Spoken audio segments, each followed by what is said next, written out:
अस्सलाम वालेकुम दोस्तों।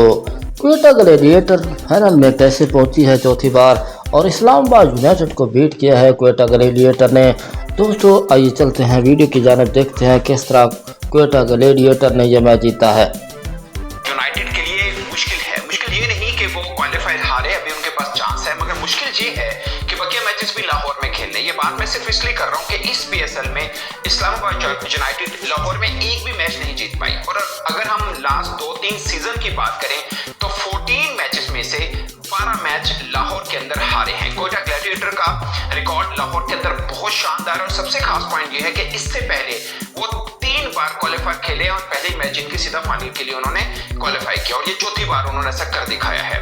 और 3 लगातार जीत भी उनकी मिल गई इस्लामाबाद यूनाइटेड के खिलाफ, और लाहौर के अंदर लगातार 3 जीत मिली है इस्लामाबाद यूनाइटेड के खिलाफ। पूल में भी वो 2 मैच जीते और ये तीसरा मैच ये भी जीत गए हैं। मगर इस्लामाबाद यूनाइटेड की मुझे जो चीज लगती है वो उनका टीम कॉम्बिनेशन है। आप अगर उनकी प्लेइंग 11 देखें, वो बिलीव करते हैं 2 चीजों पर, एक ऑलराउंडर के ऊपर और दूसरा डेटा के ऊपर। ऑलराउंडर क्या है, 4 इस पूरी 11 के अंदर सिर्फ 4 बैट्समैन है। अब गौर करिएगा Sajid Farhan, Alex Hales, Van der Dussen और सलमान आगा, ये 4 बैट्समैन है। 5वें नंबर पे उनके शादाब खान आ जाते हैं, फिर नेशम आ जाते हैं, इमाद वसीम और तवशिश, और फिर मतलब कहानी उनकी खत्म हो जाती है। वोरी को उन्होंने ऐड ऑन किया, उसको इतने नीचे नंबर के ऊपर बैटिंग देते हैं, आई डोंट नो, मतलब वो प्रॉपर एक बैट्समैन है तो उसको ऊपर बैटिंग दे। और फिर T20 में उनका बहुत ज्यादा उस तरह से पहले नाम तो नहीं चला था।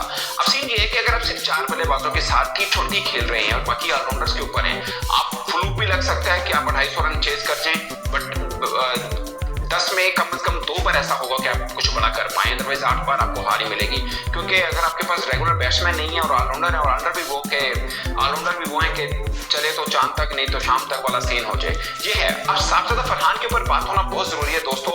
4 बार नेशनल T20 के अंदर उन्होंने 400 से ऊपर रन किए और पीएसएल के अंदर भी 400 से ऊपर रन कर दिए, और इस पीएसएल 10 के अंदर 400 से ऊपर रन करने वाले फिल बदबू वाहिद बल्लेबाज हैं, ये है। बाकी क्वेटा ग्लैडिएटर की टीम जब ऑक्शन बनी थी, मैं समझ रहा था कि सबसे वीक इनकी बनी है, मगर इनका कॉम्बिनेशन इतना अच्छा बन गया बॉलिंग में भी और बैटिंग में भी कि एक अलग, खासकर हसन नवाज अगर आज नहीं चल पाए, बट नीचे उनको अच्छा सहारा देते हैं, ऊपर से फिन एलन जबरदस्त है। बट इनका मेन जो आज बन पाया वो फहीम अशरफ का और चंदीमल की जो के पार्टनरशिप थी, 49 बॉल्स के ऊपर 95 रन्स, वो बहुत खास थे।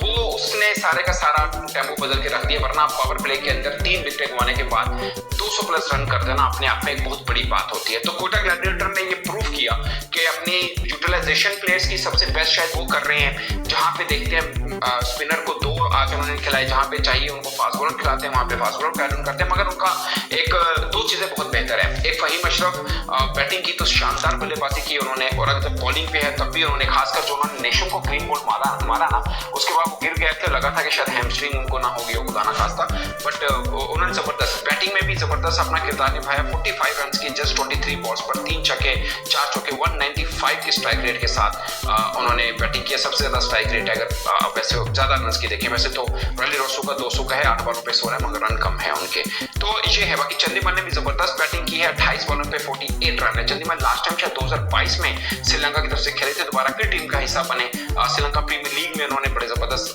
रन किए हैं, इस वास्ते वो पाकिस्तान सुपर लीग के अंदर भी पिचिंग हुए हैं। मगर आप नसीम शाह के बारे में अगर आपको मतलब बात करें तो इस पूरे पीएसएल में मुझे फीके नजर आए। 4 ओवर 50 रन, मतलब फहीम अशरफ ने उनकी ठीक ठाक धुलाई की। डेथ ओवर के अंदर 1 ओवर में 3 बाउंड्रीज लगाई, जिसमें छक्का था, 2 चौके या शायद 3 चौके उनको लगाए हैं। तो 12.5 की इकोनॉमी के साथ नसीम शाह को रन हुए। नसीम शाह बहुत फीके नजर आए हैं। आई एम सॉरी टू से, मतलब मुझे बहुत पसंद है, मैं इनको बहुत ज्यादा रेट करता हूँ, शायद मैं इसलिए हर्ट होता हूँ जब ये अच्छा परफॉर्म नहीं कर रहे होते।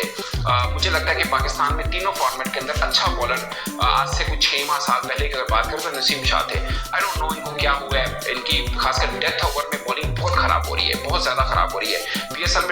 पीएसएल में बहुत अच्छी परफॉर्मेंस नहीं है, पहले T20 टीम का हिस्सा नहीं थे, अब T20 टीम का हिस्सा हैं, तो ये कड़ा दबाव रहेगा कि इस्लामाबाद यूनाइटेड, जिसके कोच माइक हैसन है, इस्लामाबाद यूनाइटेड से 4 टीम के अंदर आ चुके हैं, पाकिस्तान T20 टीम के अंदर, जिसमें शादाब खान नायब कप्तान हैं, जिनकी न्यूजीलैंड के खिलाफ 5 मैचेस में सिर्फ 1 विकेट मुश्किल थी। अगर ये PSL वो बेहतर खेल रहे हैं, इसमें कोई दो राय नहीं है। बट नसीम शाह बिल्कुल ऑफ कलर नजर आए।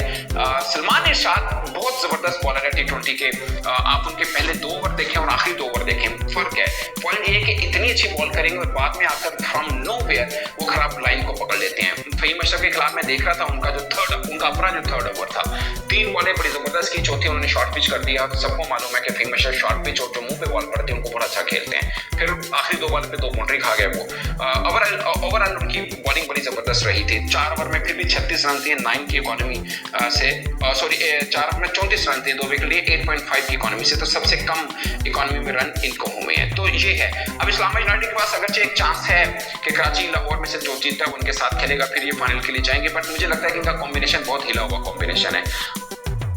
जिन दोस्तों को हमारी ये वीडियो अच्छी लगी है तो इसको लाइक और सब्सक्राइब ज़रूर कर दें ताकि आइंदा भी ऐसी वीडियो आप तक पहुंचती रहें।